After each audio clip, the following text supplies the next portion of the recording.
Okay, so for those of you who have not met me on Zoom, my name is Matt Budd. I chair the Financial Executives Networking Group, a little hobby of mine that I've been doing for the past 25 years.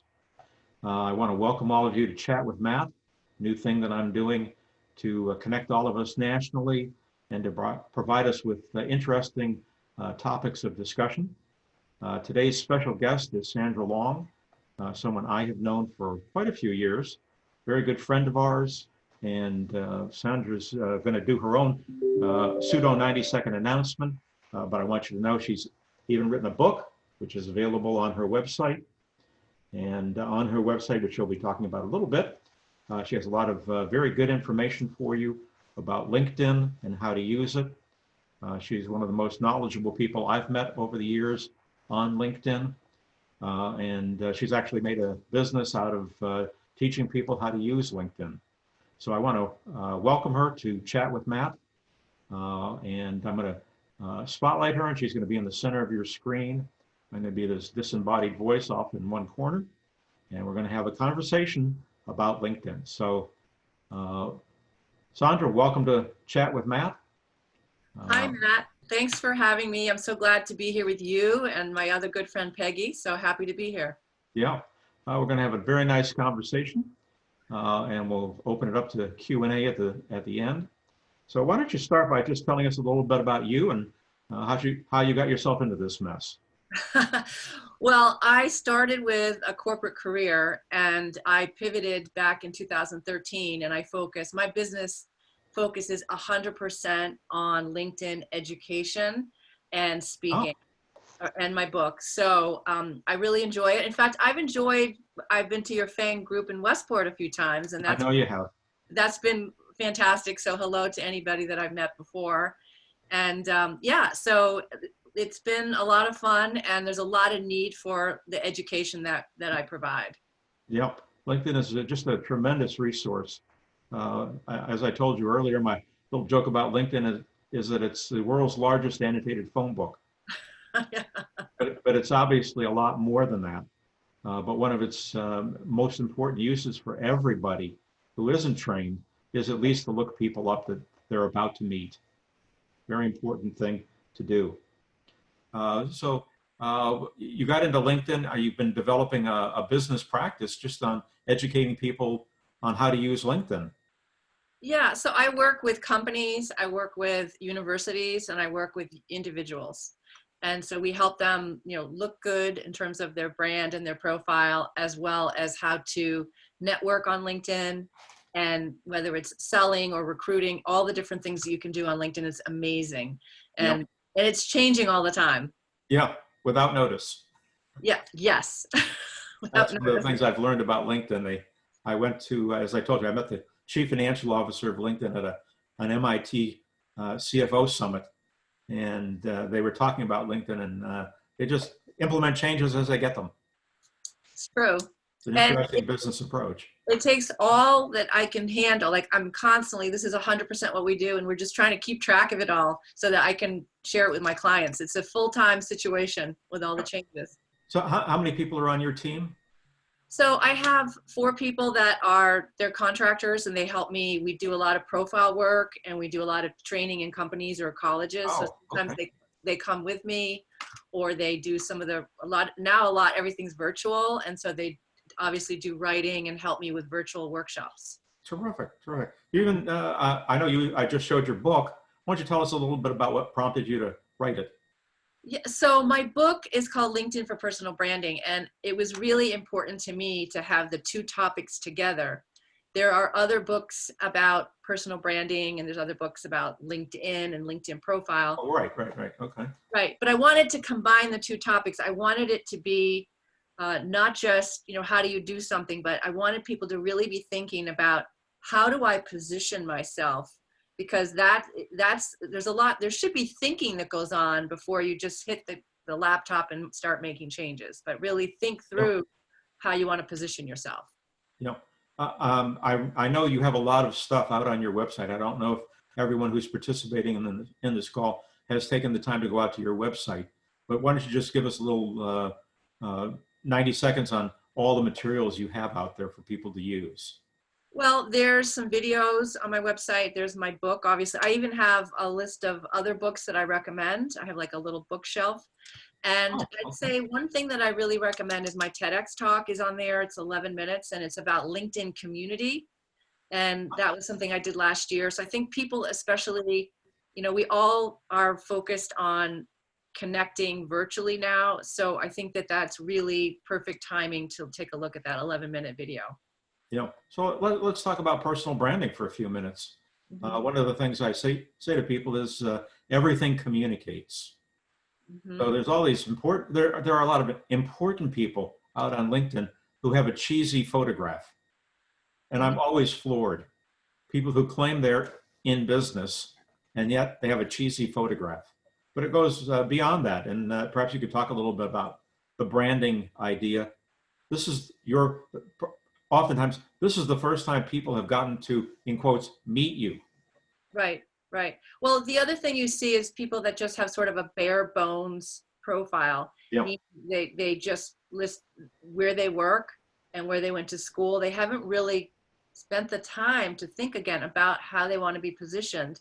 And it is that first impression that people have of you, or it's the last impression. And it's certainly if someone's referring you, that's where people are going to be checking out checking you out just to decide, do I want to call that person back? Do I want to follow up?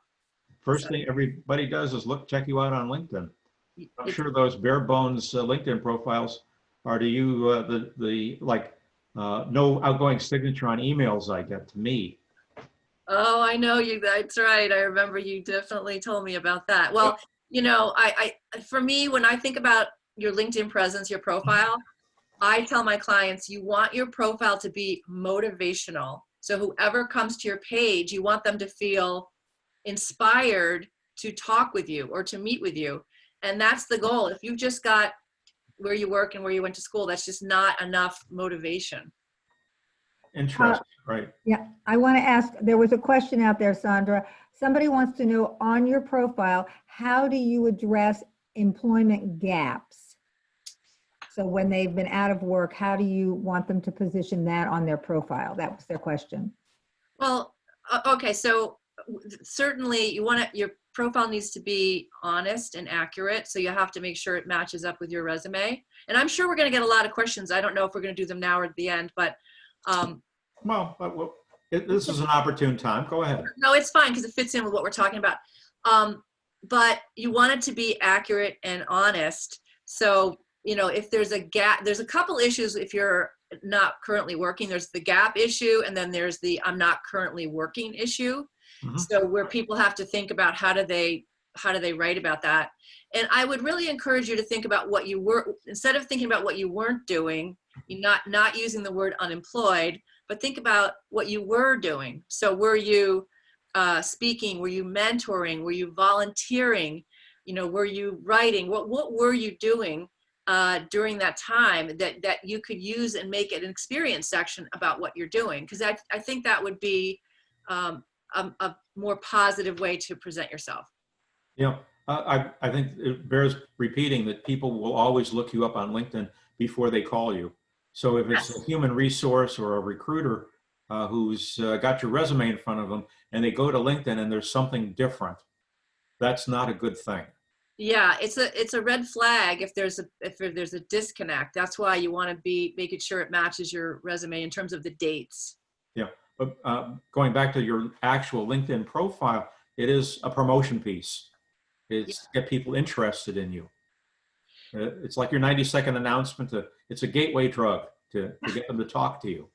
So I'm glad you're bringing this up. I just want to mention something. So I believe that your profile is exactly what you said. It's your marketing piece, but how you conduct yourself on the feed should not be outwardly pushing, you as I need a job, or I want to get a sale. I want to have a conversation. Like, I think that should be more subtle, and you should be helpful expert and building relationships. Once you build the relationship, or make a nice comment or something, then people come to your page and they see your marketing document there. That's kind of how I like to use it, is how it works together. And So, somebody wanted to know, because you should be tailoring when you're talking to different employers or prospective people, you should be tailoring what you do. Is there a way to make sure that your LinkedIn profile is tailored? That was the question being asked. Yeah, and I get where this person's going, because, oftentimes you might have a couple versions of your resume because you have, say, 2 or 3 directions you could go. And so with LinkedIn, you can only have one profile. You're only allowed to have one profile. So Yeah, sure. you have to think differently about how you position those 2 things that you do, or those 3 things that you do. So, one of the ways to do that is, thinking it's very important that about essay, which kind of should weave together these things, and you want to have them all brought up, but that essay, which is now up to 2,600 characters, they've just expanded it. So you have the opportunity to write about yourself in the first person, and that is really your golden opportunity to kind of shape the perception. Right, but your LinkedIn profile doesn't have to be your exact resume. If Oh, it no. lists all the companies where you've worked, the things that are under each company do not have to match your resume. They have to match your resume in tone, and no serious disagreements, but it's not your resume. And to Right. address the question that this person has raised is that you have lots of different versions of your resume because you're being very specific on your resume, and you have more space. Yeah, in But fact, more importantly, I think it has a different purpose. Wouldn't you agree? yes, and I think this is it's a great question, and I definitely bring this up, or my clients bring this up, that the resume, if you just took your resume and said, I'm putting it on LinkedIn, and which some people do, that is Yeah. it's a missed opportunity, because your LinkedIn profile, you want to be thinking bigger and motivational and about the relationship part. And then, yes, there's those pieces of the resume are definitely in your profile, but I really encourage you to think more broadly about things. Yeah, because it's a different thing than your resume. Yeah. I think everybody, the way they've set it up, of course, is that it's sort of structured like your resume, but it's really not your resume. Right. There's lots of things you can put on a resume that you shouldn't really put on LinkedIn. And you want to have the flexibility from a resume standpoint of adding things that are important to whoever you're applying for. Yeah, and you brought up Company is. something, there's some things on your resume that are confidential. So maybe whether it's something financial or legal that you would not want to put online, right? So that's a great point. Yeah, so let's talk about going back to branding again. I mean, this is everybody's first impression of you. Mhm. And that's different than a resume. And how do you get people to focus on this picture that you're trying to create? How do I get, well, so Yeah, when you advise clients, how do they set up their LinkedIn profile? What are the key things mhm. that people So, sometimes miss? well, a couple things I advise on this topic. So first of all is to be specific, instead of just being very generic about what you do and how you help your customers, or how you can help your employer.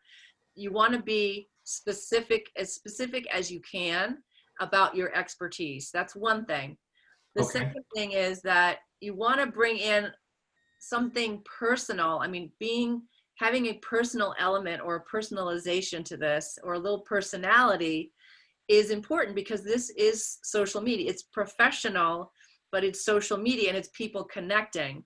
So the way you can do that is, if you always want to write in first person, and you want it to that comes across as more approachable and more friendly, Mhm. but you don't want to come across as boastful either. So the way you get around that is you can either tell a story, you can talk about a passion, you can talk about a special approach or a unique way you look at things.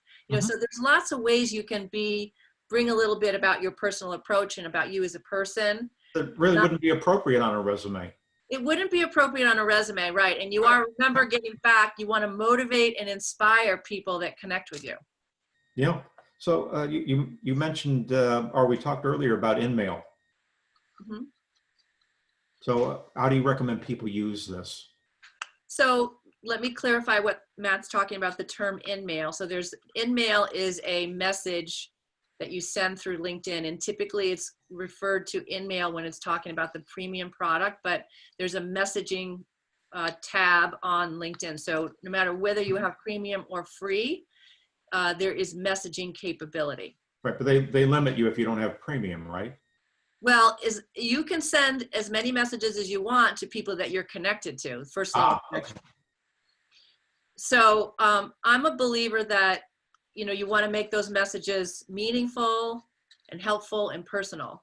And again, back to my comment before, when you're actively doing things on the platform, you don't want those to be salesy. You want your profile can be that marketing piece, but you don't want your messaging and your content to be constantly saying how great you are, and it just turns people off. So what you want to do is be, as you said before, research the person, get to know, see what they're all about, and so that you can send a personal message. I actually don't really like sending messages out to people you don't know. I don't think that's a smart way. I'd rather you connect with people that you do know and that you should know, and that maybe you have mutual connections, that you have reason to be connected. And then it's much easier to send warm connections and warm messages to people because it makes sense. Yeah. One of the recommendations I have to everyone that writes to me through InMail is that if you have my email address, please use it, as opposed to using InMail. I think InMail is more for people you're connected to on LinkedIn, but maybe you don't have their email address. Well, okay. So Matt, let me just say something. Sure. It depends on the person. So Okay. everyone's got personal preference. So your preference is email, but there are some people that won't pick up the phone, won't answer email.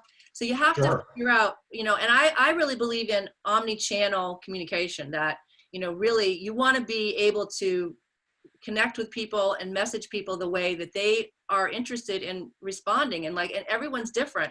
And yeah, that is true.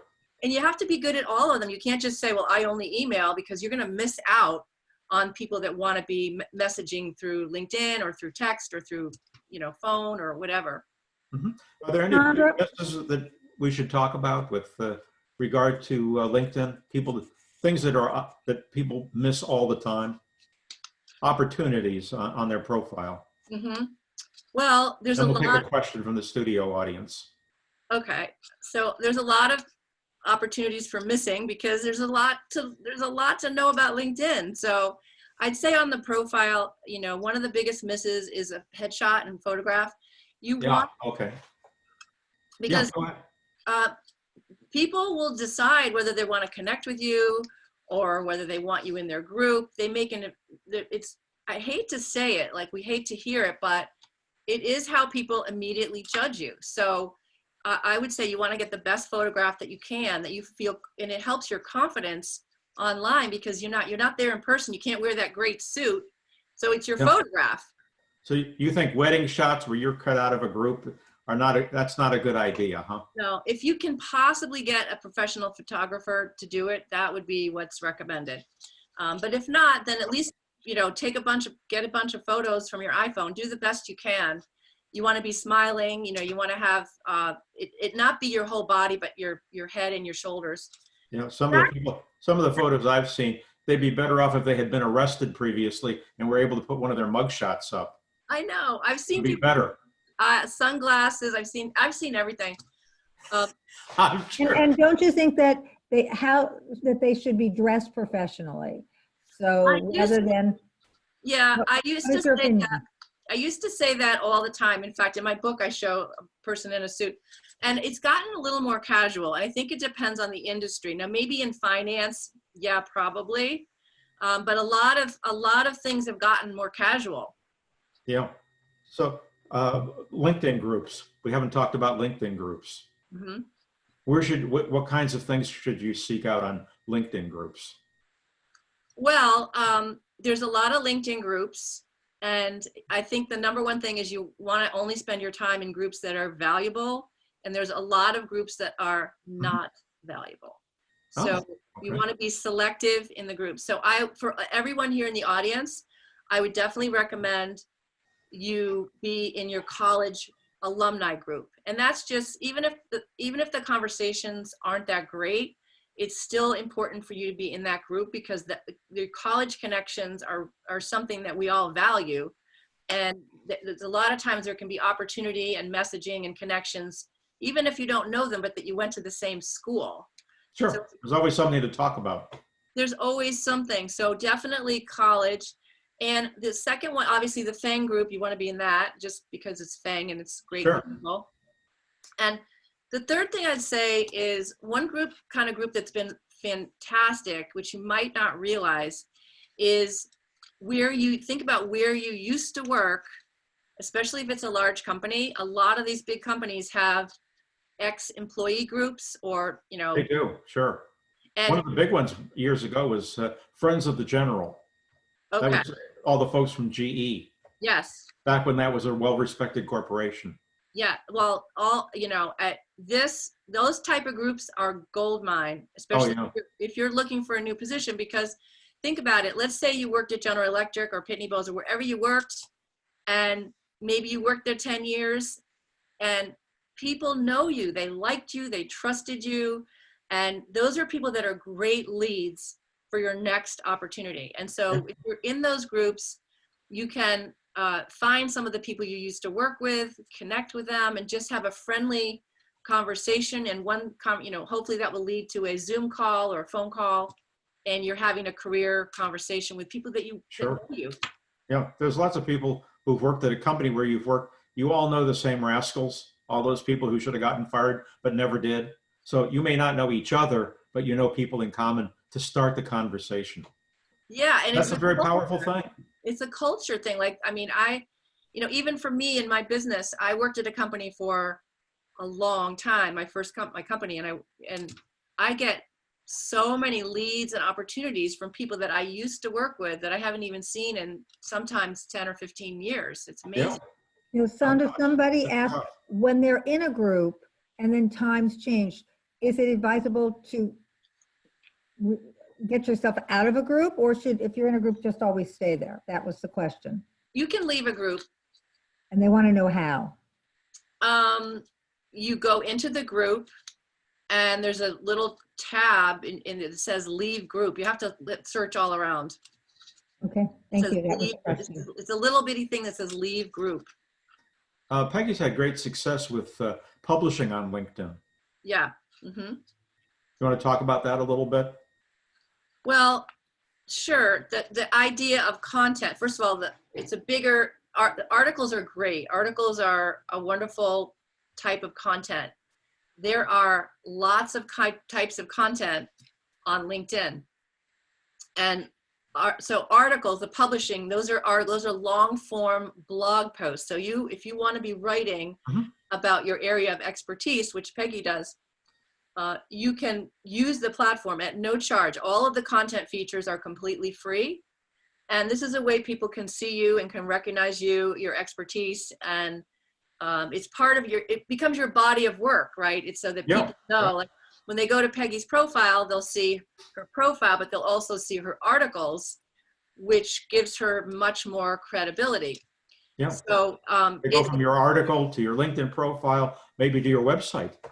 Yes, yes. So it's a long form article. It should be over 800 words, and you would use images at the top. You'd use images throughout the body of the article.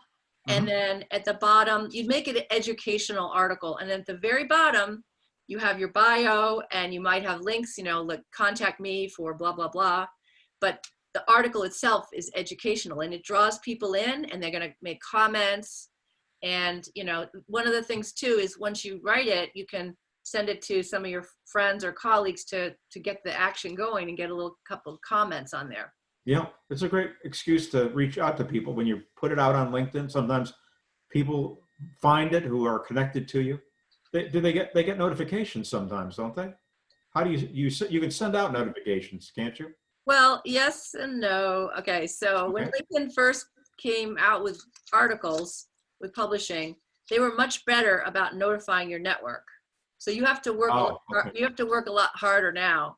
And they've got, like I said, they've got all this new types of content. So you have the text posts, you can do document posts, you can do video. You just use your phone and you can do native video. Mhm. There's LinkedIn Live. Now they've got polls. So there's all this content opportunity. So, you have to do a little work to get more people. You want to let people know when you've written some great piece of, and you kind of know who in your network is supportive and is interested in the same topics that you're in. Mhm. You should be helping each other a little bit. So recommendations, we don't want to leave our LinkedIn discussion without recommendations. That Well, used to be a really big thing. it still is, but the way they changed it a couple years ago, they made it so it's very much at the very bottom of your profile. And to me, they're still hugely valuable as long as people get to the bottom of your profile. You used to be able to move them around and pick what you wanted on top, and now it's just the most recent recommendation. Oh, really? Okay, you can't control that. Right. And so that's as it is as of today. Like things are constantly changing. They changed that Yeah, about. but it doesn't overwhelm your LinkedIn profile like it did at one time. Yeah. So for recommendations, I recommend that you ask people for them and think about the right time. So if you're finished, let's say you just finished a job, you finished employment somewhere, maybe you left in February or March. Yeah.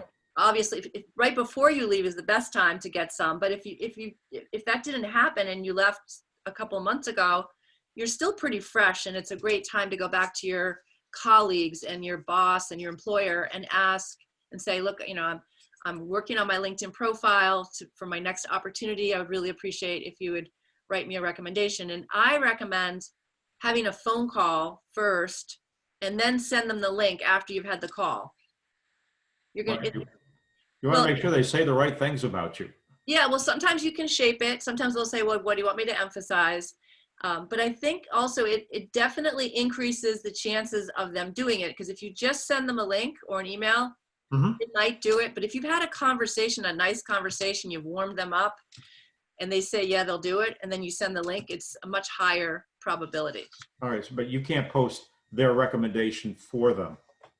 No, but you can write a draft. Like they might say, well, like, let's just say someone tells you they're going to do it. And this happens. They'll say, oh, sure, I'll be happy to write it. And then nothing happens for a week. Yeah. So you can email them or call them and say, just a friendly reminder, you're going to write the recommendation. I know you're really busy. Do you want me to write you a draft that you can edit?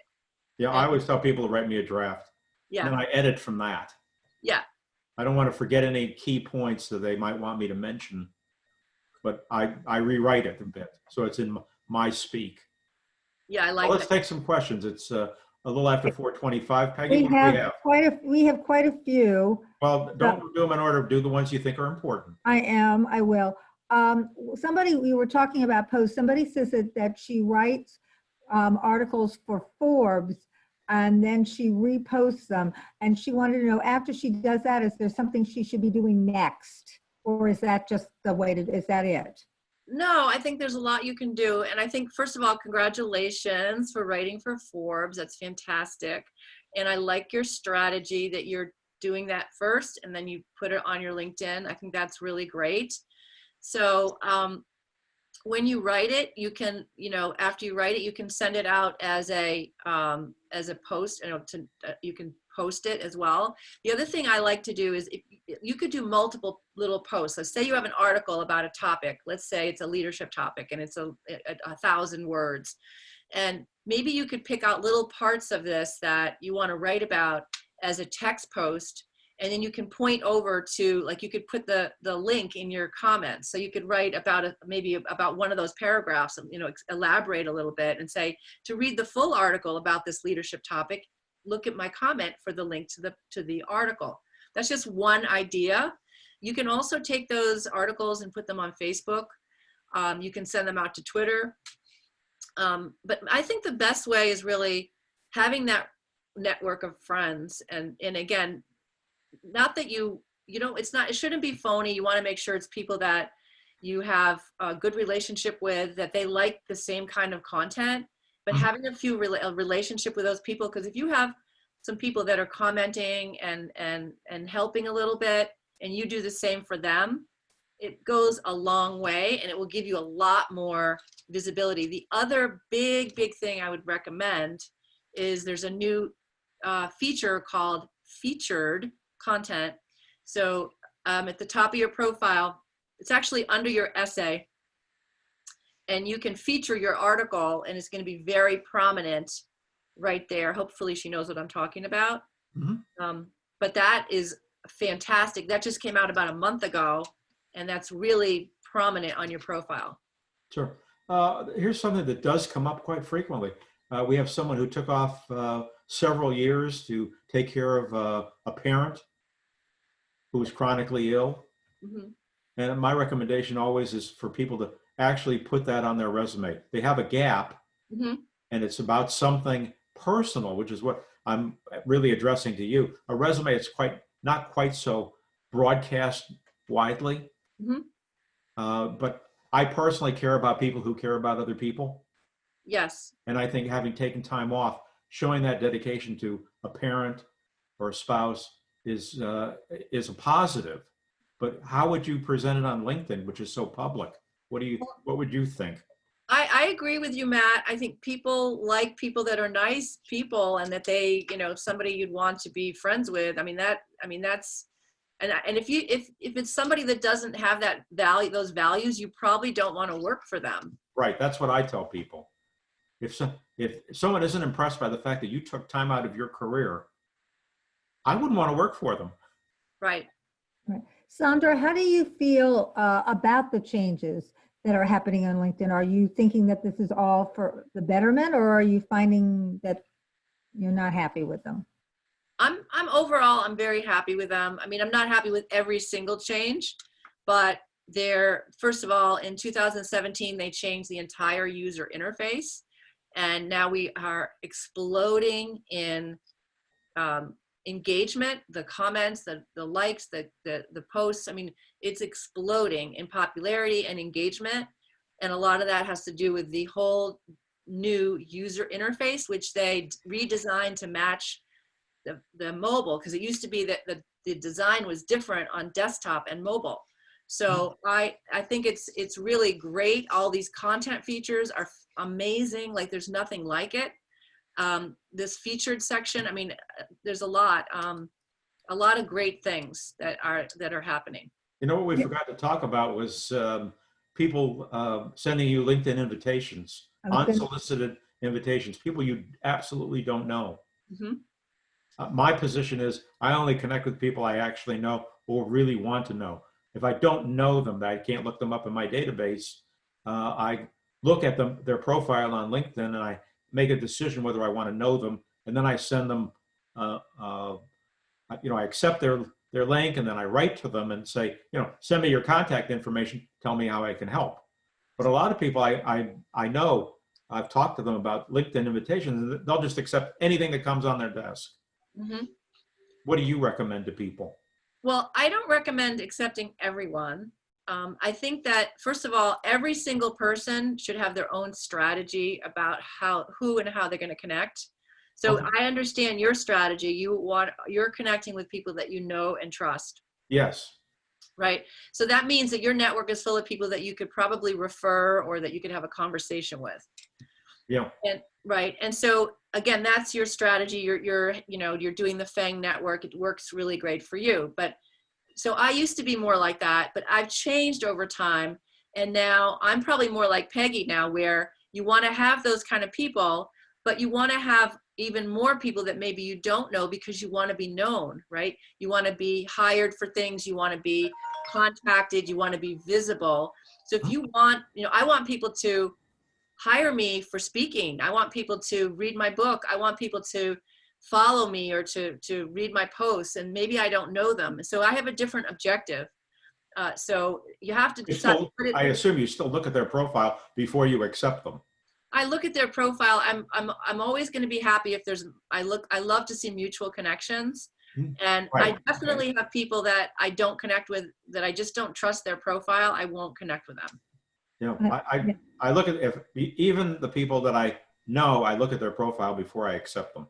It's good practice. Yeah. Somebody wanted to know, all right, now you've connected with somebody and you're connected. What do you recommend as your next steps once you've gotten connected? Okay, well, again, it totally depends on the nature of this connection and this person. So if somebody connected with me that there wasn't as much like opportunity that at least I perceived, I would probably just leave it at that. But if I connected with somebody like perhaps somebody who was a dean of a college, or somebody who hired speakers, or somebody who worked at a company that had a sales team, somebody that I would definitely value being connected with, then I might first I'd look at their profile and see maybe there's a way to start up a warm conversation, do something like that. Yeah. Peggy, you're a master LinkedIn user. What other questions do you have for Sandra? I'm sure I've missed something. Somebody wanted, and I think it's important for you to talk, we talked about the post. What is the value, and talk a little bit more about, of really making comments on other people's articles, not just posting, and values of sharing articles, not just writing your own post. You want to talk a little bit about that? Sure. Okay. So you can, on LinkedIn, you can be a creator, meaning you create like Peggy does, and like the person that just asked that question, create an article or a post. You can be a curator, which means you find articles, say a Forbes article or Inc. magazine or whatever it is, and you share that onto the feed. That's a curating. And then, or you can comment, engagement. So commenting, liking, sharing, so those are the different ways you can operate. So the good news is you don't have to be a creator. If you say, I want to be known, I want people to see me, I want them to know that I'm an expert, but I really can't create, that's okay. You can curate or comment would be another way to go about that. Okay. The only thing I'm going to say, to me, the most valuable thing you can be doing is commenting. And you can find content. People are writing about finance, they're writing about accounting, they're writing about compliance, whatever your expertise is. You can find all that on LinkedIn, and then you can read that article or that post, and then you can add your insight, your written in a friendly way, and insight, and then you're going to get a lot of visibility that way. And it's Okay. No, that makes sense. I've been found You that may post an article to your LinkedIn profile, but you need to comment on it. Well, it's not just that you liked the article. You want to comment. You want to add a comment, your insight. Your insight. What somebody else did. Yeah. Not just saying great article, but you really want to add your insight. And the other thing is, even if you are writing articles and you say, well, I've got that covered. If you're just writing articles and that's all you're doing, you're missing out. I think for me, 80% of my time is commenting, and only 20% is I'm creating something. I want to be commenting because I'm building relationships and people are seeing me and they're now commenting back. We build like a relationship online. Right. Somebody was just asking that, and I agree. I oftentimes, if somebody makes a comment, if they post something and I make a comment, then I'm likely, sometimes they like it, or sometimes they actually make another comment to what I said, and then we can begin a conversation. So it doesn't just have to be a one comment. And also, just because you commented on the article, I think people should realize you can comment on people's comments on the article. Yes. So those are two things. So which I found that sometimes that drives additional conversations, because somebody comments and I don't necessarily agree with their comment, or I really like their comment. And instead of just saying I like it, as my favorite thing to say is, you need to tell me why. Yeah. So, the whole thing about all this content on LinkedIn is that the best thing that you can do is making it a conversation. If it's just putting out a post, putting out that's not what you want. You want to have everything be, as much as you can, a conversation. Right. And talk to them about your headline. I don't think you talked about that in our conversation, because I think that's important, because when you comment, what is going to show is your name, and which they can click on, and also your headline. So that's going to let them know what your expertise is. So do you want to talk about that? Because that's, I think, really important, don't you? I do. It's that immediate quick hit of impression that they see is your headline. And it doesn't have to be the default. The default that LinkedIn will give you is your title. So you can be more, again, more specific about your expertise and use keywords. For example, my headline is not president of Post Road Consulting because that's not doing me anything, but it is instead, I talk about being a LinkedIn author, speaker, TEDx speaker, things like that are going to be more impactful. Yeah, I think the whole world is set up, of course, within our group. We preach networking, networking, and more networking. LinkedIn gives you another opportunity to identify people who have connections to you, whether they be Absolutely. company connections or idea connectors. People who are working on the same kinds of things, like maybe Bitcoins, for example. Not that I know what those are, but something arcane. You might be able to find, if you have a real expertise, I assume you can find people on LinkedIn in various ways that have the same expertise. Yes, I mean, and think about it this way. You are the center of the universe on LinkedIn. That's you. And everyone that you're connected with is become your first level. Mm-hmm. People that they know are second level. Mm-hmm. So, you can, if you have 500 first level connections, then it's very likely that you've got 200,000 second level connections. And so those are people that potentially could be, you could be introduced to, that could see your content, all of that. Yeah, you never know enough people. Yeah. I'm still making friends, and I have 37,000 people just in the networking group. I've probably got another 5 or 10,000 recruiters that I've known over the years. So it's a big audience, and it's never enough. Well, and your group is so great for this. Like, you guys could be hopefully connecting with each other. Like, it would be it's such an amazing gold mine to be a member of your group, and then to also take it to LinkedIn would be amazing. Yeah, that's what a lot of our members do. We have a weekly new member announcement, as you know. Sandra's on our distribution list. And we have members who routinely go through the new member list and send LinkedIn invitations to all of the people. It's very smart. Yeah, no. Sandra, how long should somebody spend on LinkedIn every day who's actually in a job search? I mean, is this where they should spend, what do you think? How many hours, how many minutes, besides doing other things? And I guess today it's probably different because remotely, we're not going to meet somebody for coffee. We've got to connect through LinkedIn or some other social media site. So what is your recommendation? Well, I always believe that, for LinkedIn, first of all, I don't know if the person has to work, if you have to work on your basic foundations, then it's going to be more. And the foundations are getting your profile right and getting a strategic network. If you haven't done that, you need to spend a good amount of time to get those foundations right. If you have done that, then you're sort of in maintenance and growth mode. And I would say, to me, the whole idea of being on LinkedIn is not to spend all your time on LinkedIn.